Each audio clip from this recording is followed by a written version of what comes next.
Terima kasih Anda masih bersama kami. Bagi Anda yang baru saja bergabung, kami hadirkan kembali 3 berita utama hari ini. Ratusan pengojek online serang sopir angkot yang sedang berunjuk rasa di depan Balai Kota Sukabumi. Perundungan yang dilakukan senior terhadap juniornya dalam program pendidikan dokter spesialis Universitas Padjadjaran terungkap. 2 dokter dipecat. Seorang pemuda tewas bersimbah darah akibat sabetan celurit di bagian punggung dalam tawuran antar pemuda kampung di Kabupaten Bogor.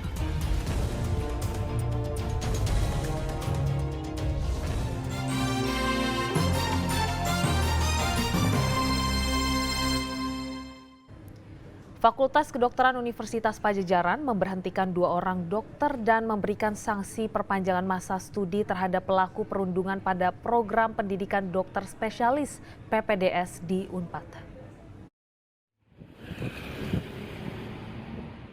Data kajian etik dan hukum perundungan oleh dosen atau konsulen kepada peserta didik Fakultas Kedokteran Universitas Padjadjaran mengungkap adanya fakta baru mengenai perundungan di universitas negeri ternama di Kota Bandung itu.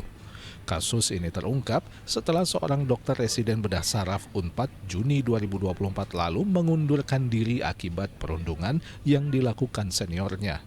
Penelusuran pihak kampus menemukan 10 orang pelaku perundungan senior terhadap junior. Bahkan 2 diantaranya telah dijatuhkan sanksi berat pemecatan dari kampus. Sedang 7 orang pelaku perundungan kategori ringan hingga sedang diberikan sanksi perpanjangan studi. Dan 1 pelaku yang juga seorang dosen masih diproses untuk pemberian sanksi berat. Dan sejak dulu sebetulnya fenomena bullying ini sudah ada. Gitu ya. Hanya mungkin kualitas dan konotasinya agak berbeda. Contoh verbal, fisik, kemudian cyber. Yang terakhir yang paling kita sangat miris itu adalah tentang finansial. Senior merasa habis operasi mau pulang ke rumah jauh gitu. Mungkin tolong mencarikan tempat untuk istirahat yang dekat dengan rumah sakit. Sehingga minta disewakan hotel lah di situ yang dekat. Nah, disewa lah tuh selama 1 tahun gitu, sehingga keluar dana kan untuk menyewa hotel. Yang mengeluarkan siapa?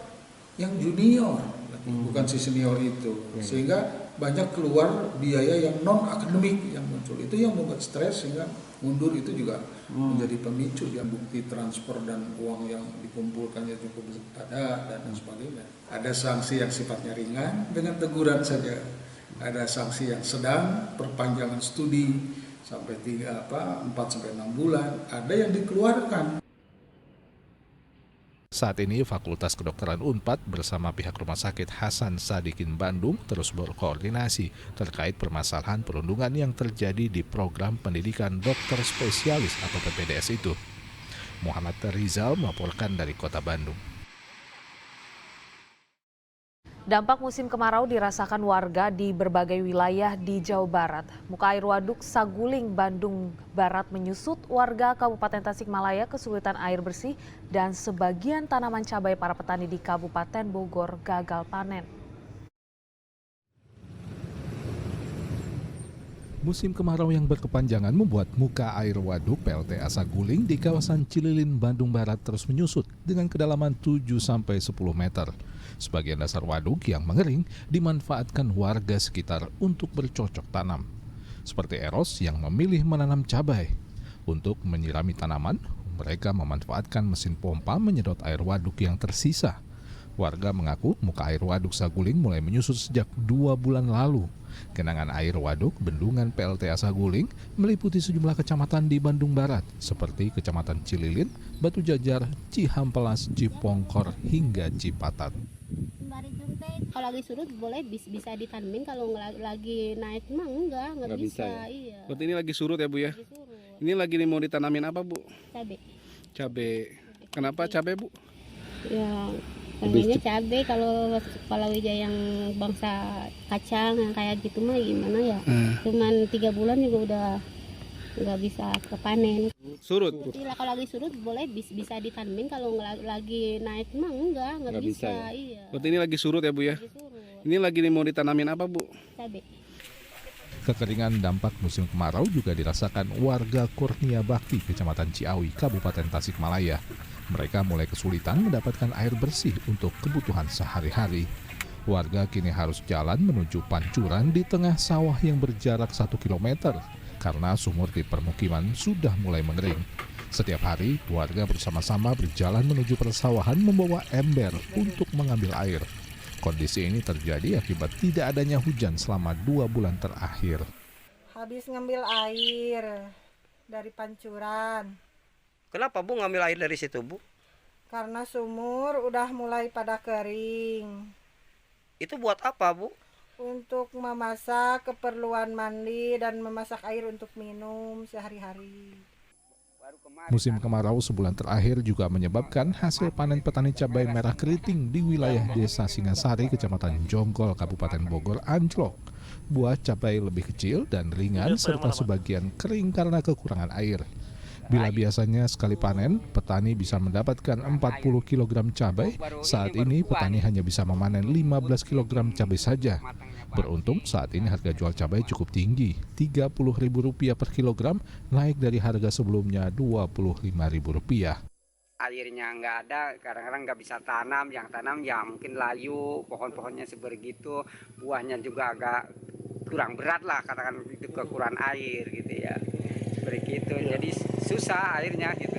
Kalau gagal panen ya mungkin pasti agak gagal panen, ya biasanya kalau dikatakan padi misalnya dalam 1 hektar ada 1 ton, ya mungkin 8 kintal, nggak adanya hilangnya 1-2 kintal seperti itu. Nah, untuk tahun ini Bapak gimana? Kurang berapa Pak?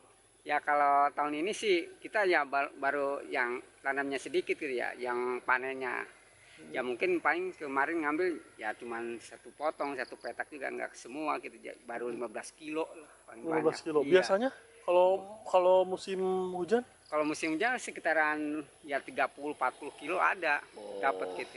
Kalau sekarang itu pemasarannya 30.000 Per kilo? Iya per kilo kemarin. Dari juga. petani? Iya dari petani. Tahun kemarin semua. Para petani berharap pemerintah memberikan bantuan pasokan air kepada mereka agar bisa tetap bertanam cabai di musim kemarau.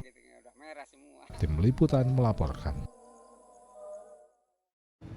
Kabupaten Subang merupakan salah satu wilayah penghasil buah nanas di Jawa Barat. Setelah sebelumnya hanya dipasarkan untuk kebutuhan domestik, kini buah nanas mulai diekspor ke luar negeri. Ekspor perdana buah nanas berasal dari produksi petani nanas di Desa Jalan Cagak, Kecamatan Jalan Cagak, Subang. Nanas yang diekspor ke Korea Selatan ini adalah nanas segar dengan berat di kisaran 1,3 kg per buah. Buah nanas asal Kabupaten Subang ini nantinya akan dijual di pasar swalayan di Korea Selatan maupun dijadikan bahan baku makanan olahan lainnya. Ekspor ini juga menjadi langkah awal yang baik bagi para petani komoditas buah nanas di Desa Jalan Cagak. Kita sangat berterima kasih dengan adanya ekspor, mungkin yang pertama ke Korea, yang selama ini mungkin petani hanya bisa menjual di lokal saja. Alhamdulillah, karena kita bisa go internasional ke Korea. Mudah-mudahan dengan kita ekspornya ke Korea, kesejahteraan kehidupan petani yang ada di Subang Selatan, yang mana nanas ini sebagai ikon Subang.